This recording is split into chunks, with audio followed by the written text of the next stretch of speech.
Hello and welcome to this video about a Roksan Caspian with nice and bright display. It's nice and bright because the old display has been replaced. It's been damaged, as they are getting damaged in those. This is a board from which it came off.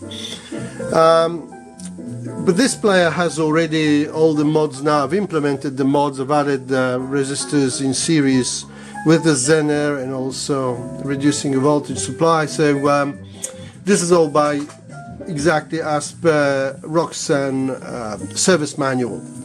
So all this has been done. It will never fail again. Normally they fail because the 30 volt Zener overheats and just breaks the tracks, and then full voltage goes onto the display, and display then gets unserviceable. So as I said before, this unit is full of Rubicon and Nikon caps and Elna long life, so this should go on forever.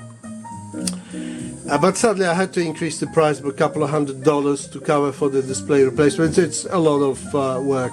Particularly you have to remove the thing, all the pins from the old display.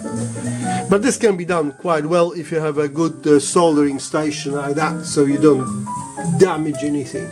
And as you can see, a pretty good square wave on the SPD output. There's a bit of flutter there, but what's important is that the rise and fall are very vertical. Rise and fall curves are very vertical, so that's what triggers the DAC. So it can even be used as a transport, and the tray goes very smooth, and there's my very scratched CDR. The Sanyo laser there is the very same as used at the expensive CEC transports. So this is a quality unit all around. Thank you very much, and till next time. And look at that display.